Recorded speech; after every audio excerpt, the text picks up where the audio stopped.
नमस्कार, news on India में आपका स्वागत है। आपके साथ मैं हूं धर्मराज सिंह और शुरुआत करेंगे बड़ी खबर के साथ। उत्तर प्रदेश पंचायत चुनाव से जुड़ी ये बड़ी खबर है।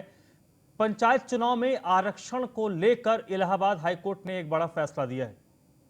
2015 को बेस बनाकर आरक्षण लिस्ट तैयार करे, यह हाईकोर्ट का कहना है। 25 मई तक पंचायत चुनाव संपन्न कराने को हाईकोर्ट ने कहा। ये इस वक्त की बड़ी खबर, आपको बता दें उत्तर प्रदेश में पंचायत चुनाव से जुड़ी ये इस वक्त की बड़ी खबर है। इलाहाबाद हाईकोर्ट ने इस मामले को लेकर कहा है कि 2015 में जिस तरीके से चुनाव हुए थे उसी को बेस बनाकर आरक्षण की लिस्ट तैयार की जाए और 25 मई तक पंचायत चुनाव को संपन्न करवाया जाए। ये इस वक्त की बड़ी खबर है पंचायत चुनाव से जुड़ी हुई। उत्तर प्रदेश में पंचायत चुनाव को लेकर जहां एक और सभी तैयारियां चल रही थी, वहीं पर हाईकोर्ट का यह मामला सामने आया, जिसके बाद आज हाईकोर्ट में सुनवाई हुई है और हाईकोर्ट ने इस मामले पर कहा है कि 2015 में जिस तरीके से पंचायत चुनाव हुए थे उसी को बेस बनाकर पंचायत के चुनाव करवाए जाए। इलाहाबाद हाईकोर्ट का यह बड़ा फैसला है पंचायत चुनाव को लेकर। हाईकोर्ट ने अपने सुनवाई में कहा है कि 2015 को बेस बनाया जाए और 25 मई तक की डेडलाइन दी गई है कि 25 मई तक चुनाव को संपन्न कराया जाए। एसके वाजपेयी इस वक्त मेरे साथ जुड़ चुके हैं, इसी पर ज्यादा बातचीत के लिए। एसके वाजपेयी, अब ये कुछ स्थिति स्पष्ट हो रही है पंचायत चुनाव को लेकर। बिल्कुल, हम देखें जिस तरीके से उत्तर प्रदेश में आरक्षण व्यवस्था चक्रानुक्रम के अनुसार जारी की गई थी, लेकिन इसका जो बेस वर्ष था वो 1995 में माना गया था, जिसमें इस 5 पंचवर्षीय करीब आ रही थी तो 1995 से लेकर 2030 तक के बीच में थी। ऐसे में वो सीटें जो पहले आरक्षित नहीं थी, उन सीटों का आरक्षण व्यवस्था यूपी सरकार के पंचायती राज विभाग की तरफ से चक्रानुक्रम में जारी की गई थी। इसमें प्रदेश भर में पंचायत आरक्षण को लेकर जिलाधिकारियों ने अपने स्तर से सूची जारी की थी। अगर हम जिला पंचायत अध्यक्षों के चुनाव की बात करें तो प्रदेश में केवल 22 सीटें नॉन रिजर्व थी, बाकी सभी सीटों पर आरक्षण हो गया था। इस पूरे मामले के खिलाफ में याचिकाकर्ताओं ने हाईकोर्ट से याचिका की थी कि आरक्षण व्यवस्था कानून नहीं है और इसमें जो दिशा निर्देश सरकार के थे वो फॉलो नहीं किए गए। बेस पर 1995 गलत तरीके से बताया गया है। हाईकोर्ट ने पूरे मामले की सुनवाई करते हुए बड़ा निर्देश दिया है, जिसे 1995 को बेस वर्ष मामले से इनकार कर दिया है, जिस पर उत्तर प्रदेश सरकार ने भी अपनी सहमति बता दी है। अब बेस वर्ष 2015 होगा, जो कि पिछला पंचवर्षीय की है। तो और दोबारा से हाईकोर्ट ने निर्देश दिया कि 12 दिन के अंदर 27 मार्च तक दोबारा से आरक्षण की सूची जारी की जाए और इस आरक्षण की सूची जारी होने के बाद जहां तक त्रिस्तरीय पंचायत चुनाव होने हैं तो 25 मई तक इस प्रक्रिया को पूरा कर लिया जाए। तो हम कहें उत्तर प्रदेश के पंचायत चुनावों को जुड़ी बड़ी खबर है, जिससे आज हाईकोर्ट ने यूपी सरकार को दिशा निर्देश जारी कर दिए हैं। यानी एसके वाजपेयी, अब अगर इस स्थिति में देखें तो क्योंकि अब 2 महीने से कुछ ज्यादा का वक्त है, तो ऐसे में अगर इस आदेश को माना जाए जो आज इलाहाबाद हाईकोर्ट ने कहा है, इसका मतलब है कि कभी भी अब अधिसूचना जारी कर दी जाएगी, चुनाव की तारीखों का ऐलान हो सकता है, ये पूरी स्थिति अब क्लियर होगी। बिल्कुल, क्योंकि अब हाईकोर्ट ने 12 दिन का समय दिया है आरक्षण व्यवस्था को लागू करने के लिए, क्योंकि जो आरक्षण सूची उत्तर प्रदेश सरकार की तरफ से जारी की गई थी अब वो लागू नहीं होगी। 27 मार्च को दोबारा से आरक्षण सूची जारी होगी, जिसके बाद अब ये प्रक्रिया 25 मई तक पूरी की जा सकेगी। क्योंकि पहले तो ग्राम प्रधान और पंचायत सदस्यों, बीडीसी सदस्यों के जो चुनाव है वो तक कराने के हाईकोर्ट के निर्देश थे। उसके अलावा बात करें तो जिला पंचायत अध्यक्षों के चुनाव कराने के लिए नई तारीख पहले भी मुकर्रर थी, लेकिन फिलहाल अब समय को बढ़ाते हुए हाईकोर्ट की तरफ से 25 मई तक का समय उत्तर प्रदेश सरकार को दे दिया गया है। आरक्षण व्यवस्था की नई सूची के लिए भी 12 दिन दे दिए गए हैं। तो कहीं ना कहीं हम कहें बहुत सारे उन कैंडिडेट के लिए भी जरूर राहत बड़ी बात है, खासतौर पर जो जनरल और ओबीसी कैंडिडेट थे, आरक्षित हो गई थी, लगातार कहीं ना कहीं दोबारा अक्षर जारी होगा। तो बहुत सारी जी, चलिए एसके वाजपेयी, बहुत बहुत शुक्रिया आपका इस पूरी बातचीत के लिए, इस जानकारी के लिए।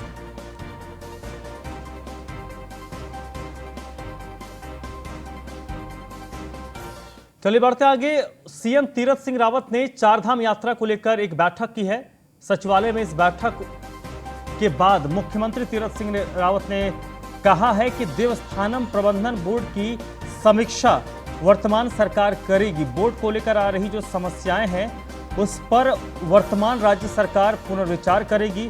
और विशेष तौर पर जो तीर्थ स्थल हैं, उनके जो पुरोहित हैं, उनके हकों हुकूक का पूरा ख्याल रखा जाएगा। मुख्यमंत्री तीरथ सिंह रावत ने कहा है कि चारधाम यात्रा को लेकर बैठक हुई है और साथ ही साथ जो सबसे अहम है, जिस पर लगातार आपको हम अपडेट भी देते आ रहे हैं कि त्रिवेंद्र रावत सरकार में जो फैसले हुए थे, उन कुछ एक फैसलों पर पुनर्विचार किया जा सकता है, जिसमें जो 2-3 सबसे अहम बिंदु रहे हैं, जिसको लेकर त्रिवेंद्र रावत सरकार से लोगों की नाराजगी बढ़ी थी, उसमें से एक ये देवस्थानम बोर्ड का मामला भी था। और इस मामले को लेकर आज मुख्यमंत्री ने भी क्लियर कर दिया है कि हम इस मामले पर पुनर्विचार करेंगे, यानी समीक्षा करेंगे, क्योंकि सबसे ज्यादा जो नाराजगी जो पुरोहित समाज है, साधु संत हैं, उनकी ओर से इसको लेकर नाराजगी जताई गई थी।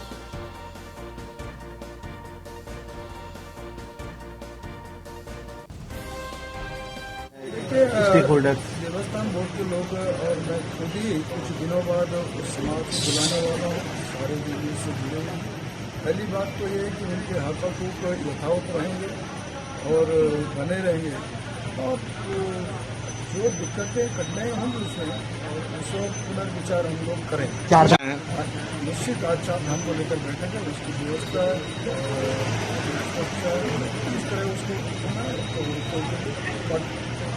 की स्थिति सामने आ गई है, तो उस दृश्य में बैठे।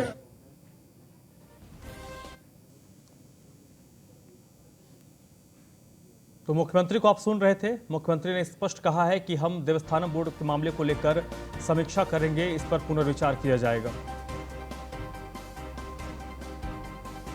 सचिवालय में आज बैठक थी और बैठक के बाद ही जब वो प्रेस से मुखातिब हुए, उस वक्त उन्होंने ये बात कही है और इससे स्पष्ट है कि इस मामले को लेकर राज्य सरकार अब फूंक फूंक कर कदम रखेगी।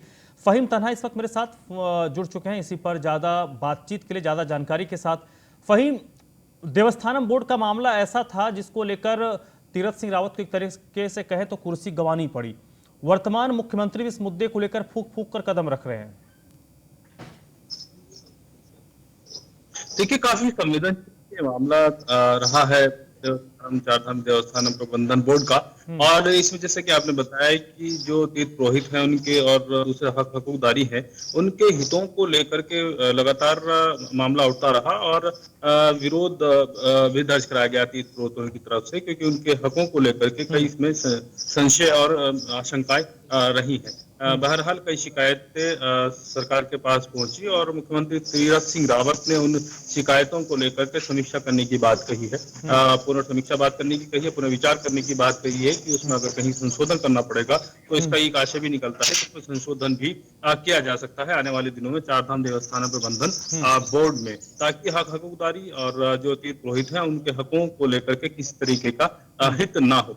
दूसरी बात ये है धर्मराज, इसमें महत्वपूर्ण की बैठक में समीक्षा भी की गई है, क्योंकि ये इसलिए भी बड़ा अहम हो जाता है कि 14 मई से चारधाम यात्रा शुरू होनी है। गंगोत्री धाम और यमुनोत्री धाम के कपाट खुलेंगे 14 मई को, और उसके बाद 17 मई को केदारनाथ बाबा के कपाट खुलेंगे और 18 मई से फिर बद्री विशाल के कपाट खुलने हैं। तो लिहाजा चारधाम की यात्रा शुरू होनी है। इससे पहले सरकार की एक कोशिश होगी कि जो हक हकूकदारियों के तीर्थ पुरोहितों की नाराजगियां हैं, उनकी समस्याएं शिकायतें हैं, उनका निराकरण करते हुए चारधाम यात्रा शुरू की जाए, ताकि पिछले वर्ष की तरीके से, हालांकि पिछले वर्ष चारधाम यात्रा उस तरीके से नहीं हो पाई है क्योंकि कोरोना काल रहा, लेकिन ये जो बोर्ड था देवस्थानम बोर्ड है, इसको लेकर के लगातार विरोध के स्वर उठते रहे हैं। तो इस बार सरकार की कोशिश ये है, मुख्यमंत्री तीरथ सिंह रावत की कोशिश ये है कि चारधाम यात्रा शुरू होने से पहले वो तमाम विवाद या तमाम जो आपत्तियां हैं चारधाम बोर्ड को लेकर के, उसका निराकरण कर लिया जाए। इसके लिए समीक्षा के लिए कह दिया है सीएम ने, और जाहिर सी बात है जब पुनर्विचार होगा तो जो शिकायतें रही हैं, जो समस्याएं रही हैं,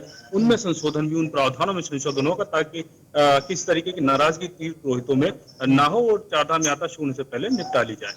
फहीम, ये जो समीक्षा की बात हो रही है, सबसे बड़ी बात यह है कि ये एक बहुत बड़ा मुद्दा था। उत्तराखंड देवभूमि है और यहाँ पर साधु संतों की नाराजगी कोई भी सरकार हो, कोई भी राजनेता हो, मोल नहीं ले सकता। जो संत हैं, जो पुरोहित हैं, उनका ये कहना है कि ये तो पूरी तरीके से उनके इलाके में घुसपैठ की बात वो कर रहे हैं, ये उन्हें मंजूर ही नहीं है। ऐसे में एक थोड़ा सा आगे बढ़कर मैं आपसे सवाल जानना चाहता हूं, उसका जवाब कि क्या सरकार इस पर रोल बैक भी कर सकती है? देखिए अभी रोल बैक होगा ये कहना थोड़ी जल्दबाजी होगी, और मुझे लगता है कि रोल बैक जैसी स्थिति तो नहीं करेगी सरकार, क्योंकि भले ही मुखिया सरकार का बदलाव है, लेकिन सरकार बीजेपी की है, एक बात तो हमको ध्यान रखने की जरूरत है। और दूसरा ये कि चारधाम प्रबंधन बोर्ड सीधे तौर पर ऐसा नहीं कह सकते कि वो बोर्ड ही पूरा खराब है, ये नहीं कह सकते, क्योंकि अभी तक बोर्ड को लेकर के सीधे तौर पर तीर्थ पुरोहितों की नाराजगी नहीं रही है, और उसके प्रावधानों को लेकर के, अपने हितों को लेकर के नाराजगी रही है। तो ये साफ तौर पर नहीं कहा जा सकता कि बोर्ड वापस होगा, लेकिन इतना जरूर माना जा सकता है फिलहाल की आज के बयान के हिसाब से भी सीएम के, कि इसके कई प्रावधानों में बदलाव हो सकता है, क्योंकि तीर्थ पुरोहितों की जो सबसे बड़ी नाराजगी रही है वो ये रही है कि जो पारंपरिक हक हकूक है तीर्थ पुरोहितों के, और चूंकि सदियों से शताब्दियों से पारंपरिक तौर पर उसके जो प्रबंधन रहे हैं वो निजी स्तर पर रहे हैं, स्थानीय स्तर पर रहे हैं, और सरकार का दखल उसमें नहीं रहा है। और बोर्ड बनने के बाद उसमें जो रेगुलेटरी अथॉरिटी है वो सीधे तौर पर बोर्ड, और बोर्ड पर नियंत्रण सरकार का है, और उसमें सरकारी आदमी उसका सीईओ है। तो लिहाजा इस सरकार का एक साइड बाय साइड नियंत्रण है, और इस नियंत्रण को ही के विरोध में ही तीर्थ पुरोहित आवाज उठाते रहे हैं। तो नियंत्रण किस रूप में कम किया जा सकेगा, मुझे लगता है कि पहले चरण में एक विचार होगा, क्योंकि रोल बैक सीधे तौर पर होगा इसकी संभावना फिलहाल अभी कम लगती है। हो भी सकता है कि रोल बैक हो जाए, लेकिन उसके लिए बड़े इस पर मंथन करना होगा सरकार को, और ये बड़ी कवायद होगी। फहीम, आप मेरे साथ बने रहिएगा। तो ये जो बड़ी खबर है देवस्थानम बोर्ड को लेकर, मुख्यमंत्री ने भी स्पष्ट कर दिया है कि इस मामले पर समीक्षा हम करेंगे। हालांकि रोल बैक जैसी बातें कहना थोड़ी भी जल्दबाजी होगी। बढ़ते आगे, मुख्यमंत्री तीरथ सिंह रावत ने एक और बड़ा फैसला किया है। हरिद्वार के कुंभ में अब किसी को भी कोविड रिपोर्ट लाने की जरूरत नहीं होगी। पहले कहा जा रहा था कि अगर हरिद्वार कुंभ में आना है तो आपको अपनी कोविड रिपोर्ट लेकर आनी है, या अगर आप नेगेटिव होते हैं तो ही आप कुंभ में शिरकत कर सकते हैं। लेकिन सीएम ने कहा है कि कोरोना से बचाव के निर्देश का हम पालन करेंगे। श्रद्धालुओं के लिए बसों की संख्या 4 गुना बढ़ा दी गई है। एक हफ्ते में सड़कों को दुरुस्त कर दिया जाएगा। लेकिन सबसे बड़ी बात कि आप कोविड का रिपोर्ट लेकर आएं, ये कहीं से भी प्रैक्टिकली दुरुस्त नहीं लगता कि एक दिन में जब लाखों लोग आ रहे हैं, आखिर कौन सा ऐसा मैकेनिज्म होगा जिसमें आप लाखों लोगों के कोविड रिपोर्ट को चेक करेंगे। इसको लेकर एक बड़ा फैसला लिया है, और इसका कहीं ना कहीं उत्तराखंड में जितने भी लोग हैं इसका स्वागत ही कर रहे होंगे। फहीम हमारे साथ जुड़े हुए हैं। फहीम, ये चलिए फहीम के पास हम चलेंगे, लेकिन उससे पहले आपको एक बार फिर बता दें कि मुख्यमंत्री ने यह स्पष्ट कर दिया है कुंभ को लेकर कि कोविड रिपोर्ट लाना जरूरी नहीं है, क्योंकि बार बार ये सवाल खड़े हो रहे थे कि आखिर अगर 40-50 लोग एक साथ आएंगे तो उनकी रिपोर्ट चेक कौन करेगा। कोई रोक टोक नहीं, जनता को आने दीजिए। 12 साल पहले वो तय करते कि हमको कुंभ नहाना है, तो रोक टोक नहीं। हाँ, इतना जरूर है कि भारत सरकार की जो गाइडलाइन है उसका हमको 100% पालन करना चाहिए। प्रधानमंत्री जी ने भी कहा है। तो वो गाइडलाइन ये है कि मास्क लगाएं, सैनिटाइज लगाएं, यह गाइडलाइन का। लेकिन ये नहीं कि जनता को ना आने दें। तो लेकिन लोगों में एक भय था कि यानी बिना नेगेटिव के, बिना उसके रिपोर्ट के हम जा ही नहीं सकते। तो इसको मैंने ये कहा कि इसकी आवश्यकता नहीं, पालन जरूर करें लेकिन आएँ। और उसके कारण उस दिन ये हुआ कि रात भर लोग चलते रहे। 32-33 लाख संख्या वहाँ आई, और उन्होंने पूर्ण रूप से स्नान भी किया। कोई किसी प्रकार का घटना नहीं। अपने घर में वापस लोग बड़े शांति उससे लौटे। और अब जो 3 स्नान हमारे हैं अप्रैल में, ये बहुत चुनौतीपूर्ण होंगे। तो इनके लिए अभी से हमने व्यवस्था की है। परसों मैंने फिर यही कुंभ के बारे में बैठक ली। तो एक तो जो लोग आने वाले होंगे उनके लिए बसें की आवश्यकता है। तो बसें अभी तक जो उनकी जितनी संख्या उसका मैंने 4 गुना संख्या बढ़ाई, क्योंकि बड़ी संख्या में अब लोग आने वाले हैं। तो उनको बॉर्डर से लेकर के वहाँ तक छोड़ना, और लेने के बाद फिर छोड़ना, ये रहेगा। और एक जिससे व्यवस्था बनी रहे। दूसरा, जो अखाड़ा जो अपने शंकराचार्य और अभी तक उनको स्थान, ये भी मैंने सुनिश्चित किया है कि उनको स्थान मिलना चाहिए, वो तय किया है। साथ ही कुछ सड़कें, कुछ गलियारे अभी भी ठीक नहीं, उनको ठीक करने का 1 हफ्ते का मैंने टाइम दिया है, वो ठीक होने चाहिए। और साथ ही स्वच्छता प्राथमिकता हमारी है, प्रधानमंत्री जी की भी है। तो वो स्वच्छता को लेकर के जितना भी हमको संख्या बढ़ानी पड़े, सुरक्षा निरीक्षकों की आदि की सारे इस तरह जो भी कर्मचारी होंगे वो बढ़ाने की बात की है। ऐसा कुंभ की तैयारी हमने।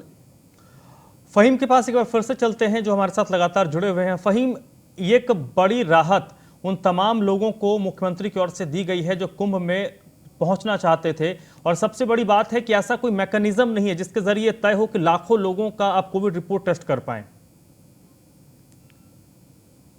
बिल्कुल, देखिए धनराज जी, ये बड़ी बात है क्योंकि इतनी बड़ी तादाद में लोगों के RT-PCR टेस्ट नेगेटिव रिपोर्ट 72 घंटे की साथ लेकर के आना, ये बहुत एक तरीके से नामुमकिन सी स्थिति थी। और शायद इसी वजह से कुंभ को लेकर के जो पहले तैयारियां नहीं, त्रिवेंद्र सरकार की जो SOP थी और जो बयान रहे हैं उसको लेकर के ये माना जा रहा था कि शायद कुंभ में भीड़ कम होगी, श्रद्धालुओं की, क्योंकि उस तरीके से मैनेज हो पाना बड़ा मुश्किल काम था, बड़ी चुनौती थी। और रिपोर्ट साथ आना निगेटिव होना सबका, ये साथ लाना तो एक बात का एक स्टेप है धनराज। इससे पहले तो टेस्ट होना है, तो इतनी बड़ी तादाद में इतनी जल्दी टेस्ट हो पाना सब लोगों के, ये बड़ा मुश्किल काम था। तो जाहिर सी बात है, क्योंकि हम देख रहे हैं कि देश में कोरोना के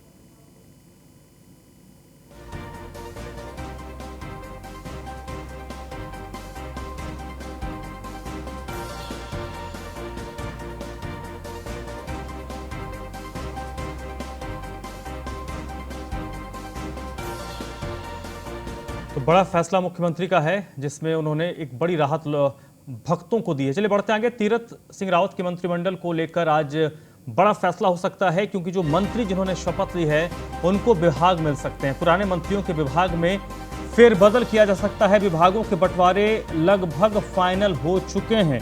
नए मंत्रियों को नए विभाग मिल सकते हैं, और जो पुराने मंत्री हैं, क्योंकि पुराने मंत्रियों को रिपीट किया गया है, जो खाली पद थे उनमें नए मंत्रियों को लाया गया है। एक मंत्री मदन कौशिक जो संगठन में गए हैं, और प्रदेश अध्यक्ष जो पूर्व में थे वो सरकार में शामिल हुए हैं।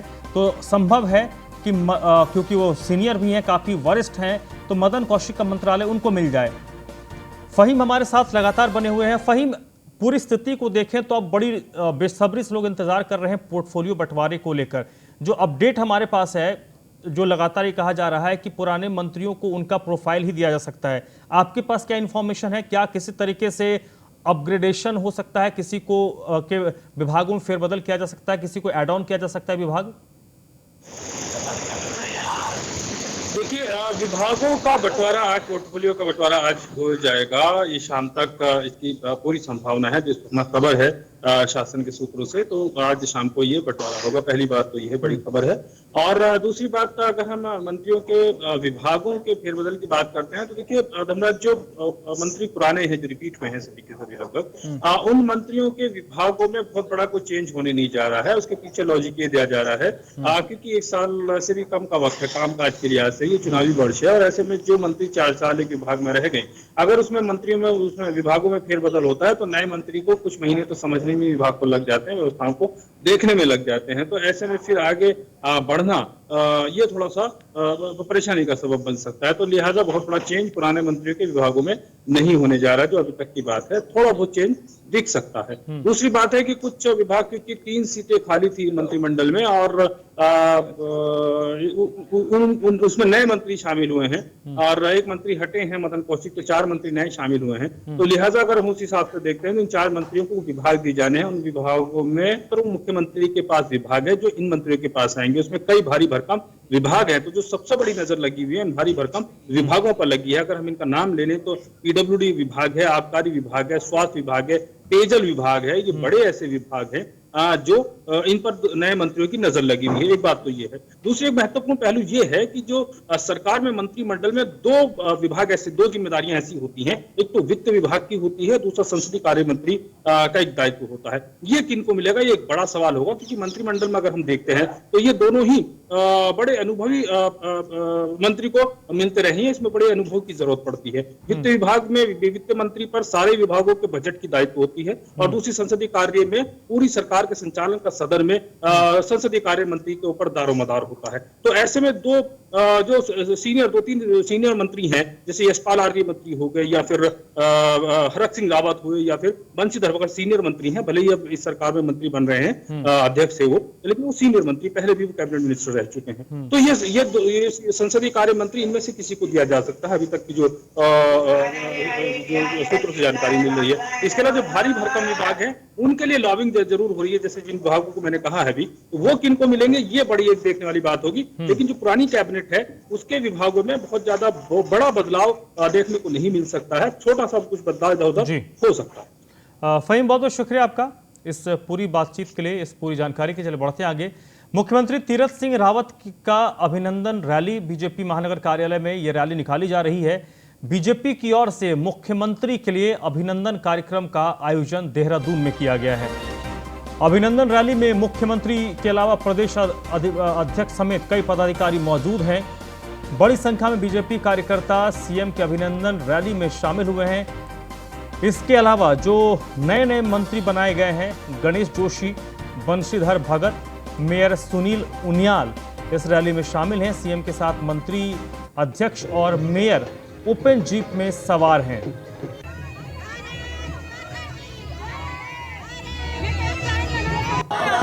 देहरादून की तस्वीरें देख रहे हैं। ओपन जीप में मुख्यमंत्री के साथ प्रदेश अध्यक्ष गणेश जोशी, बंशीधर भगत जो मंत्री बने हैं, उनका अभिनंदन कार्यक्रम आज देहरादून में किया गया। सुनील उनियाल जो मेयर हैं मौजूद थे। बीजेपी कार्यालय में उनका अभिनंदन आज किया गया है। अभिनंदन रैली भारतीय जनता पार्टी की ओर से आयोजित किया गया।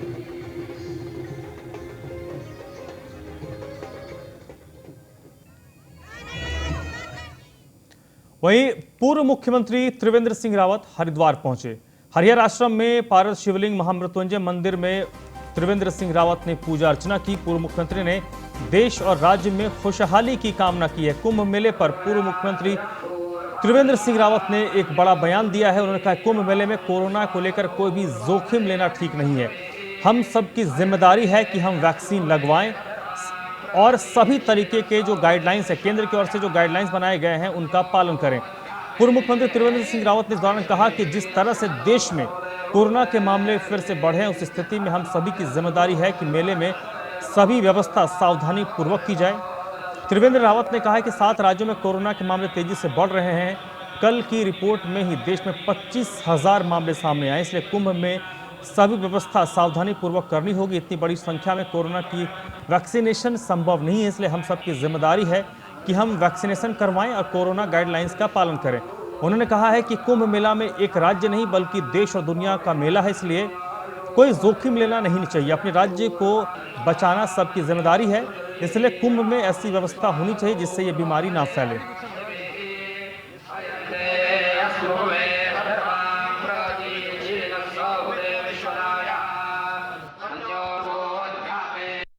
दिनों से मैं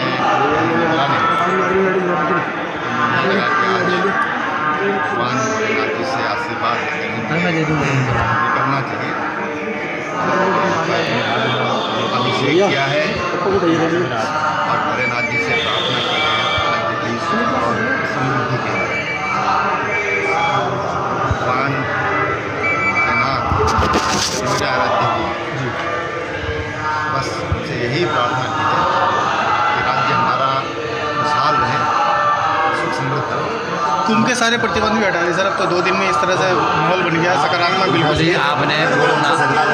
आपने और बीजेपी के नए प्रदेश अध्यक्ष मदन कौशिक आज अपना कार्यभार संभालेंगे। 2 बजे प्रदेश कार्यालय पहुंचकर उन्होंने कार्यभार संभालना है। नए प्रदेश अध्यक्ष संगठन में कुछ बदलाव कर सकते हैं। 1 साल पहले ही नए संगठन की कार्यकारिणी बनी थी, लेकिन क्योंकि अब मुखिया बदल गए हैं तो संभव है कि कार्यकारिणी में भी बदलाव किए जाएंगे। 2 बजे आज वो अपने ऑफिस पहुंचेंगे और कार्यभार संभालें। मदन कौशिक जो अब तक सरकार के मंत्री थे, लेकिन उनको सरकार से निकालकर संगठन की कमान सौंपी गई है, उन्हें प्रदेश अध्यक्ष की जिम्मेदारी दी गई है, तो प्रदेश अध्यक्ष की कुर्सी आज वो संभालेंगे। और ऐसे कयास लगाए जा रहे हैं कि मदन कौशिक कार्यकारिणी में भी कुछ बदलाव करेंगे। हालांकि बदलाव बहुत बड़े पैमाने पर नहीं होगा, लेकिन कुछ बदलाव तो जरूर होंगे। तो इस बुलेटिन में फिलहाल इतना ही।